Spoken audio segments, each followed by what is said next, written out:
Hello friends, இன்னைக்கு நாம தேங்காய் பால் கொழுக்கட்டை தான் செய்ய போகிறோம்.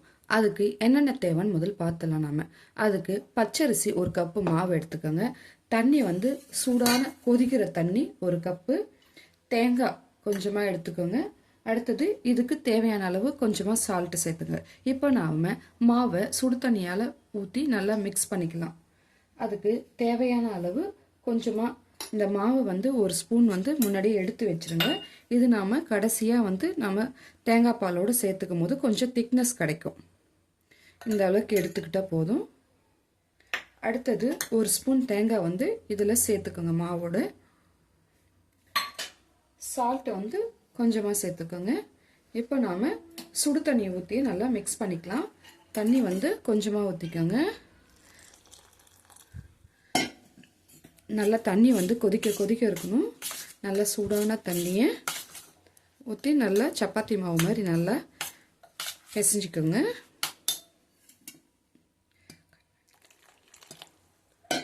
மாவு வந்து இந்த மாதிரி பதத்துக்கு நல்லா பிசைஞ்சிக்கோங்க. தண்ணியெல்லாம் பிசையக்கூடாது, திக்காக தான் இருக்கணும். இப்போ நாம் இதை சின்னதாக நம்ம பால் சைஸ், குட்டி பால் சைஸில் நாம் உருட்டிக்கலாம். உங்களுக்கு என்ன ஷேப் வேணாலும் நீங்கள் விருப்பப்படுற ஷேப்பில் உருட்டிக்கோங்க. நான் வந்து குட்டி பால் சைஸில் உருட்ட போகிறேன். இந்த மாதிரி குட்டி குட்டியாக நீங்கள் எல்லா மாவையுமே உருட்டி வச்சுக்கோங்க.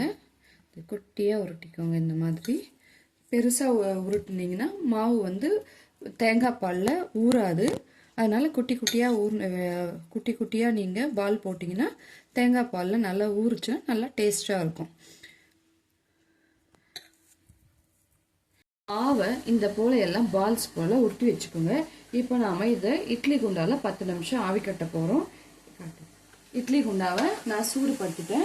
இப்போ நாம் இட்லி தட்டில் எண்ணெய் சேர்த்துக்கலாம். எண்ணெய் தடையெல்லாம் நல்லா எண்ணெய் தடையிட்டு இப்போ நாம் இந்த உருண்டையெல்லாம் இதில் வச்சுட்டு 10 நிமிஷம் வந்து ஆவி கட்டிக்கலாம். இந்த மாதிரி வச்சுக்கோங்க.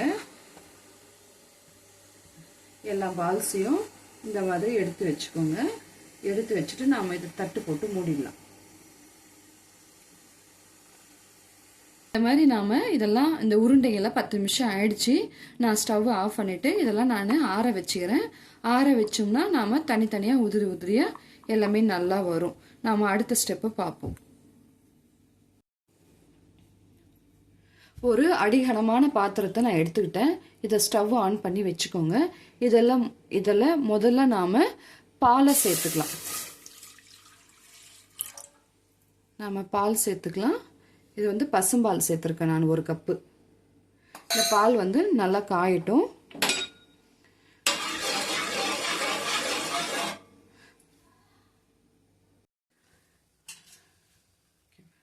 பால் பாருங்கள், நான் பசும்பால் ஊற்றினேன்.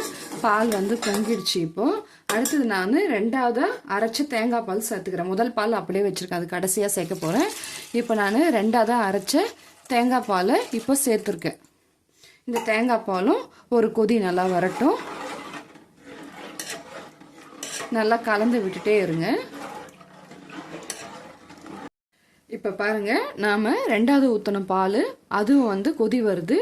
இப்போ நாம் இந்த வேக வச்ச இந்த அரிசி மாவெல்லாம் நாம் இந்த பாலில் சேர்த்துக்கலாம். இப்போ இது ஒரு 5 நிமிஷம் வந்து நல்லா கொதி வரட்டும். ஆல்ரெடி நம்ம வேக வச்சிட்டோம். இப்போ வேக வைக்கணுன்ற அவசியம் கிடையாது. ஒரு 5 நிமிஷம் வந்து இது ஒன்றா மிக்ஸ் ஆகட்டும்.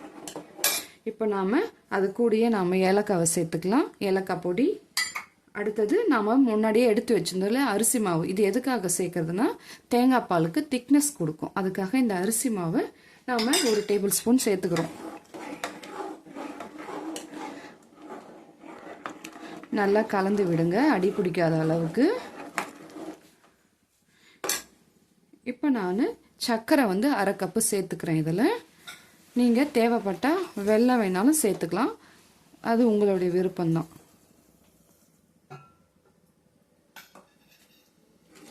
இப்போ நல்லா கலந்து விட்டுடுங்க. நாம் இப்போ தட்டு போட்டு மூடிட்டு சிம்மில் ஒரு 5 நிமிஷம் வச்சிடலாம்.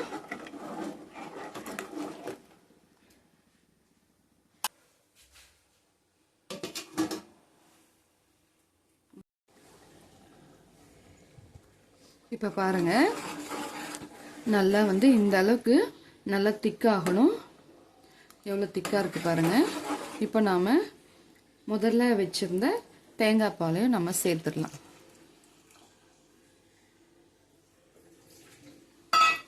சேர்த்துட்டு நல்லா கலந்து விட்டுக்கோங்க. லைட்டாக ஒரு கொதி வந்த பிறகு நாம் இதை ஆஃப் பண்ணிவிட்டு எப்படி இருக்குன்னு பார்க்கலாம். இது என்னோடய ஸ்டைலில் நான் செய்கிறது இந்த தேங்காய் பால். நீங்கள் செஞ்சு பார்த்துட்டு எப்படி இருக்குன்னு கமெண்ட் பண்ணுங்கள். இந்த வீடியோ உங்களுக்கு பிடிச்சிருந்தா லைக் பண்ணுங்கள், ஷேர் பண்ணுங்கள், கமெண்ட் பண்ணுங்கள். விகே சேனலுக்கு சப்ஸ்கிரைப் பண்ணுங்கள்.